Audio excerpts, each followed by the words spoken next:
Hello, I'm here with Caitlin to talk about hacking edge devices. But before that, we've got a fun one about ransomware gang. Yeah, so actually, it's not really about ransomware gangs, but rather the institution that got hacked by a ransomware gang. So, this is an article from Bleeping Computer by Ionut Lushku. Essentially, what happened is that one of the victims of hack of ransomware at their Meridian link got hacked, and they didn't disclose within 4 days. So luckily, the people that hacked them reported them to the SEC So they're because public spirited. yes, exactly, because they're breaking the rules. If you get ransomware, you're supposed to report to the SEC within 4 days. Now, unfortunately, the Meridian link did not do that.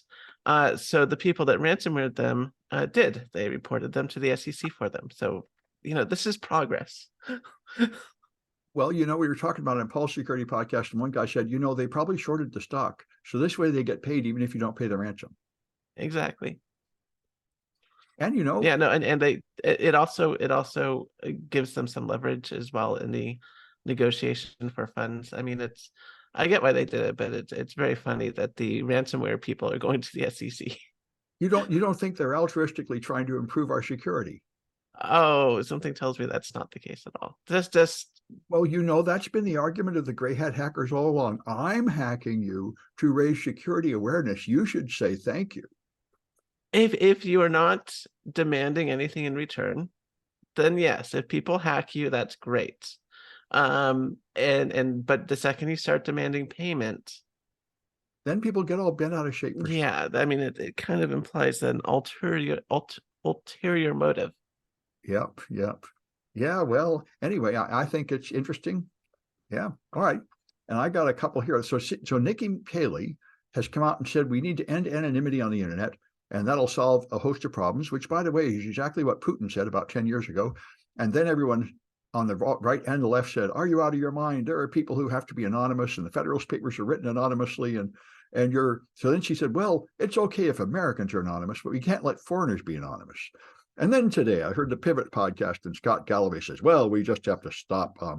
If people want to be anonymous, they'll have to prove that they have a reason, like they're a gay activist or something. So this implies we're going to have some registry system where you're not anonymous, where you prove you have a license to be anonymous or some damn thing like that. And, I think just like the giving the FBI a secret backdoor encryption key, this has been discussed over decades on the internet, and they have correctly concluded, the wise old people have correctly concluded that you have to just let people be anonymous with no checking. That is the only thing that will ever work. Anyway, so you got any opinion about that? No, I mean, this always pops up every few months. Some politician wants to put in a backdoor, wants to de-anonymize the internet, read Yeah. everyone text message, and every few months we have to remind them that if you do that, all our security goes away. So Yeah. So they never get tired of it. All right, and there's one other here I thought was great. I've been studying AI security, and the general solution for AI security problems is to add another AI in front of it. And this is, once you have a hammer, everything looks like a nail. So DAL-E has apparently got a lot better. I mean, DAL-E is the thing that will draw an image based on your description. And I tried it, maybe half a year ago, and it wasn't very good.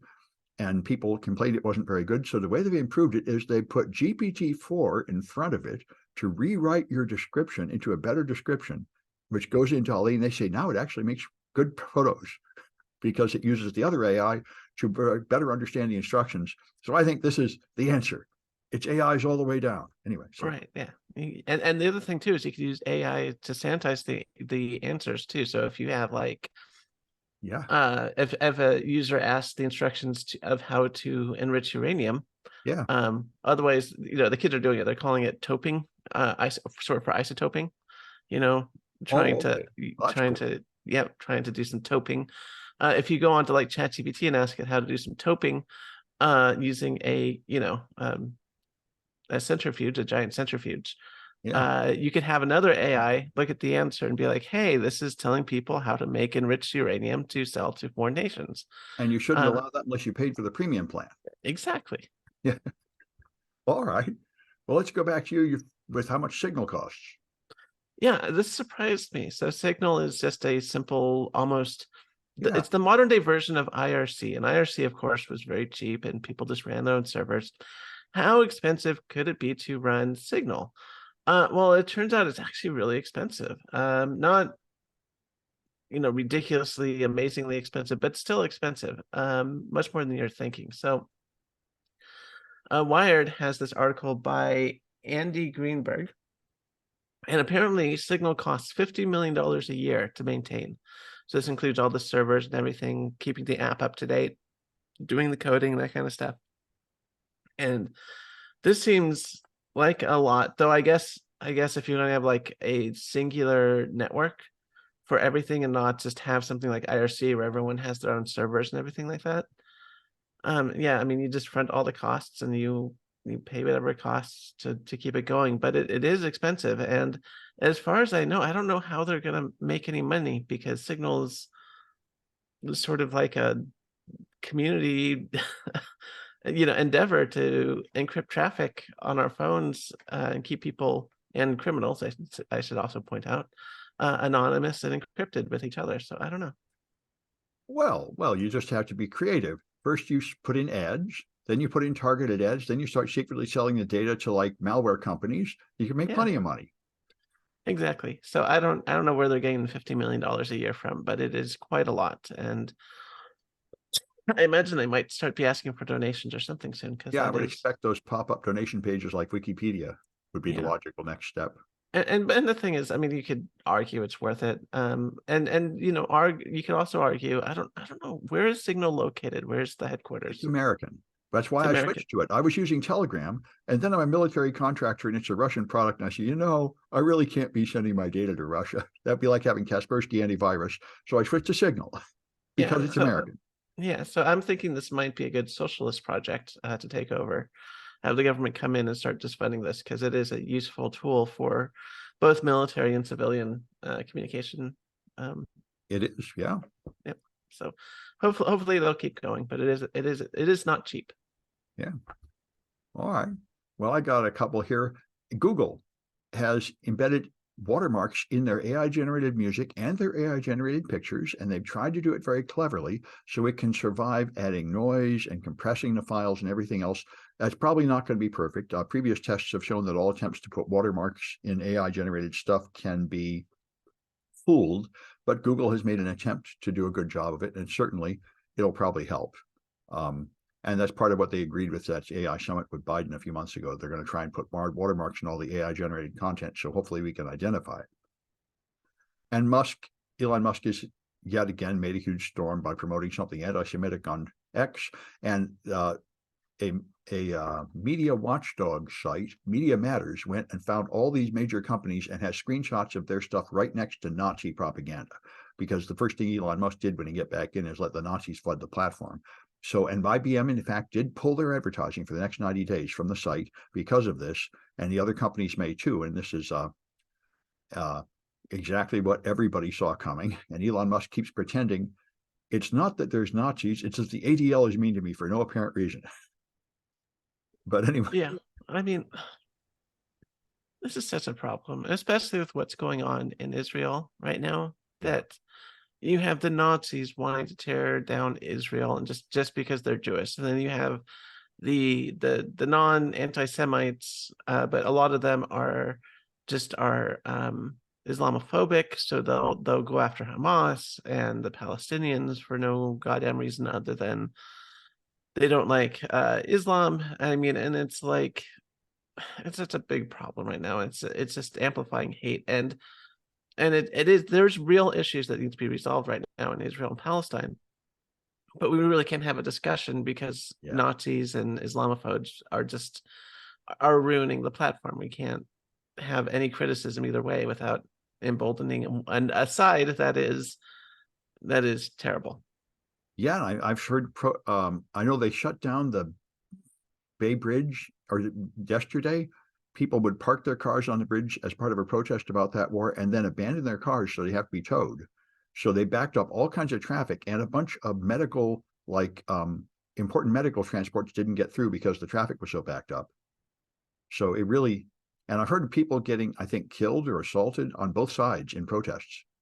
Here, it's people are so emotional and so inflamed right now, you can't really talk about it in a reasonable way. Unless people get over being so emotional, you can't really discuss like, should Israel really be doing what they're doing? Should Hamas really be doing what they're doing? I don't know very many people would say Hamas should be doing what they're doing. But I was gonna say very few people think Hamas, but unfortunately there are people that don't like Muslims, and so they will sort of gather the Palestinians yeah, with Hamas for no reason. So Hamas was elected in like 2006 when they were yeah, somewhere in the 2000s, and they were going on a moderate like platform, like, oh, we're just moderate people trying to do what's best for Palestine. And then they sort of took over, and there hasn't been elections since. Half the population of Palestine are children, so yeah, they wouldn't even have an election to begin with. So to even suggest that Hamas represents the Palestinians as a whole is so ludicrous. But unfortunately, there just are Islamophobes who would just, want to go after the Palestinians, even though they are clearly suffering right now and they yeah, could use some more support. So, yeah. I mean, I think, and I realize logic has very little purchase in this argument, but anybody trying to blame all the Palestinians for the actions of their government, no American wants to be blamed for the actions of our governments, not on the right or the left. Whichever side you're on, I'm sure you feel like a lot of what our government does is just horrible and wrong, and you want no part of it. exactly.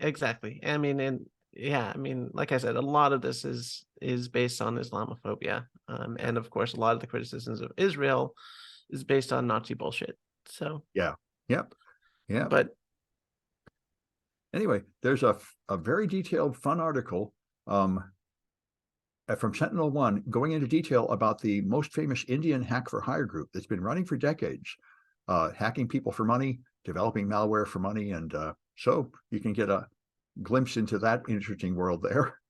Anyway, let's go back to you with Project Kuiper. so Amazon has been putting up a new satellite network, which appears to be going very well. So spacenews.com, let me move over here. So spacenews.com has an article by Jason Rainbow. By the way, great name. Yeah, Like Rainbow, like, oh my God, that's such an awesome name. But anyway, so Jason Rainbow has this article about Project Kuiper. So Project Kuiper put up two satellites, KuiperSat 1 and KuiperSat 2, and they recently sent data and communications through the satellite network recently, and they tested all the systems and everything is looking really good, which is fantastic. So the first tests are very, just has gone perfectly to plan as far as I can tell. So now they're going to start putting up a fleet of these Kuiper satellites, and there will be 3 customer terminals available for people to buy. So see, yes, so here they are right now, and they just look like antenna. that's an antenna. So the way this works is that these are actually phased array antennas. Right. So it's not just one antenna.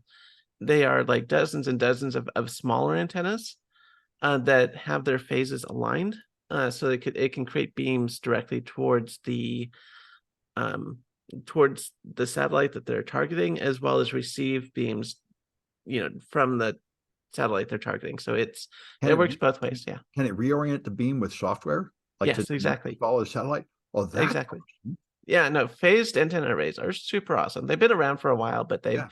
never been in the consumer space before. So it doesn't have to be a dish pointed in a direction. Is that it's got Yep. to be less efficient, I would think. But No, it's not. Uh I mean, they might have some concavity, but it's not a traditional satellite dish. A satellite dish yeah, traditionally, so I'm going to go back to full screen here. So a satellite dish traditionally is essentially just a telescope for radio. What happens is that the radio waves hit the back of the dish, and then they converge to a single point. right. That's the detector or the actual antenna element. Usually something like a low noise block down converter. which then sends the data to the device.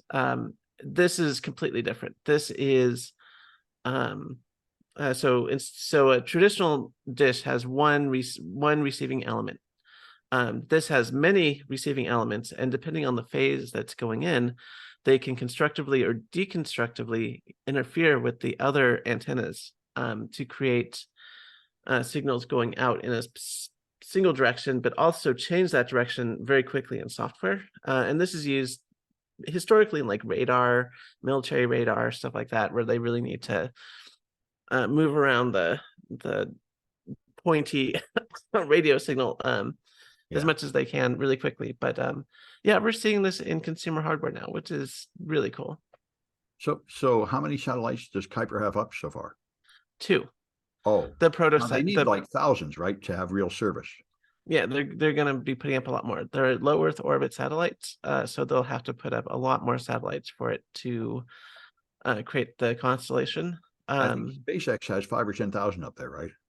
They have a lot. They already have a lot. Now the Kuiper ones are going to be even better. They're running on a higher frequency, running newer hardware, and they are not run by Elon Musk, which A considerable advantage, especially yes, yeah, exactly. So I'm looking forward to seeing where the Kuiper satellite network goes. although to be fair, Bezos is kind of an annoying, ridiculous tech bro, but he's not a Nazi. He just seems to be sort of having midlife crisis and, you know, doing the typical stuff, posing for pictures with his wife and stuff. I mean, I as much as he is sort of like obnoxiously rich, he did send William Shatner to space. So he runs the Washington Post, which I like, and he does not seem to interfere with it. So I mean, he seems to do some good as well as being kind of a self-indulgent tech bro. Right. So Jeff Bezos is Jeff Bezos. He's fine. He's far better unlike some people that buy social networks to invite Nazis on. I'm not going to name who that was. Yeah, I am. Oh, okay. But yes, yeah, but I mean, now people are saying the stock price of Tesla is actually falling. People might have actually begun to get fed up with Elon Musk. I don't know if that's true. Sort of like Donald Trump.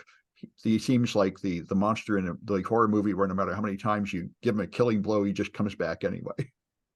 Right. And the other thing too is that I think the US government has lost faith in Starlink after what happened in like Ukraine and Russia and everything. And I think it's not logical for one single person to make military decisions. Right.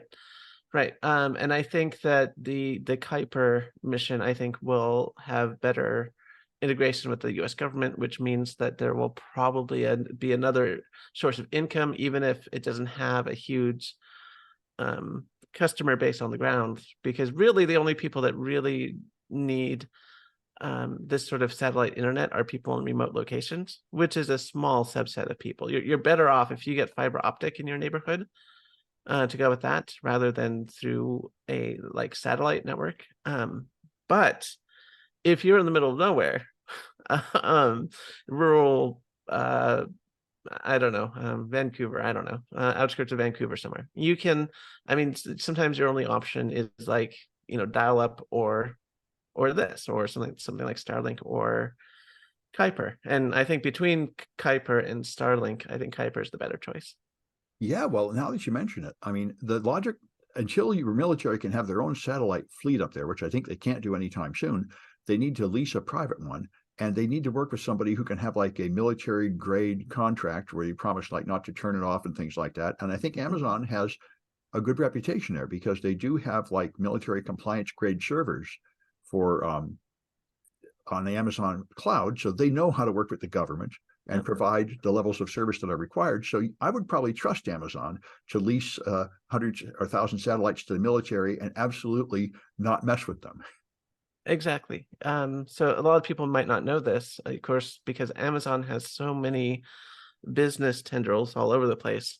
But they do work very much with the government. When I was at NASA, a lot of our work did involve like AWS and Amazon servers and stuff like that. The same is true with Microsoft. Microsoft also has a very good partnership with the government. So between the two, and these work very closely with the U.S. government. Yeah.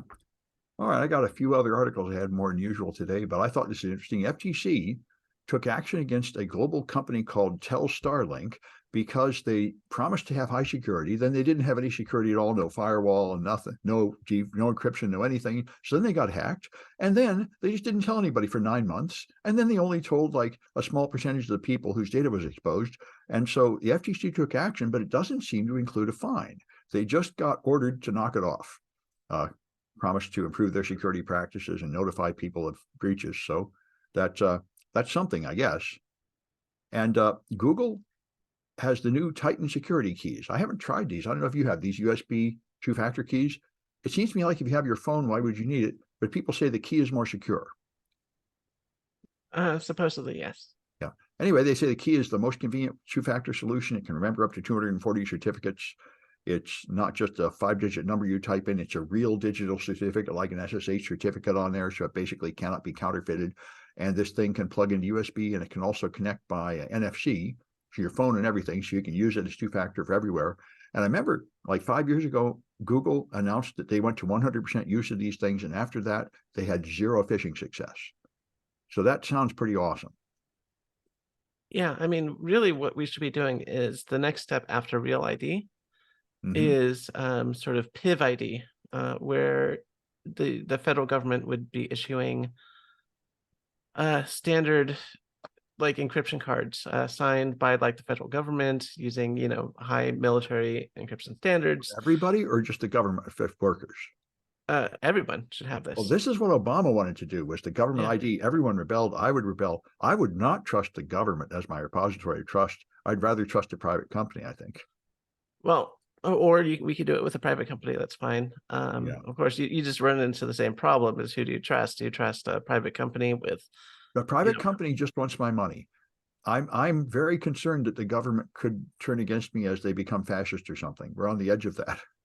right? But the only thing that you would want your government PIV card to do is be able to sign you into services on the internet Yeah. using standardized hardware, using standardized systems, and using, you know, And then it would uniquely, it would know who we are. So it would end internet anonymity and solve all those problems too. exactly. So yeah, if you use the system, it could automatically tie in that, you know, Sam Bound is logging into Facebook on Right. this date, and they could all keep records in the government. And wouldn't that be great? Well, you know, But, this is why Putin likes it, why Nikki Haley likes it. It would fix a lot of problems, like, trolls and malware, and, a bunch of problems would go down if we just lived in a nice totalitarian society where the government was like sending a drone to spy on everything we do and zap us if we step out of line. well, no, I mean that's not the idea here. The idea is that we have a Well, standard. it would create order. There'd be like no No, crime and stuff. There would just be some disadvantages too. no. Well, the idea is that we would have a standard of logging in that is secure and fast and does not rely on passwords, that cannot be phished, that, you know, cannot, you know, possibly be copied either. Yeah, if you think the government would actually do it up to modern standards, but then you have to realize the government 80% of it is running on COBOL, and the FBI says we have yesterday's technology tomorrow. I mean, the government is not funded like private corporations to do this right. I do not think the government makes a logical repository of trust. Well, I mean, you know, the military, you know, has PIV cards already. For people in the military, Yeah, you clearly have to have their own system, and that's fine. But I don't think you want random civilians using the government service. I think that would go nowhere good. I think it would. I think having a nice standard Well, for so did people to Obama. log in. Obama Yeah. fought this for like about a week. When Obama said it, there was a scream and clamor of got you out of your mind. So he just shut up and pretended he never said it. Just No, like his red line in Syria and other things. And around that time is when John McCain, who was running for president, announced that he was going to put a base on Mars. And that also was out there for like 3 days before someone told it, dude, shut up. We're not going to do that. yeah, no, I mean, having standards for logging in and authentication in a way that does not involve passwords, that does not involve 20 competing standards.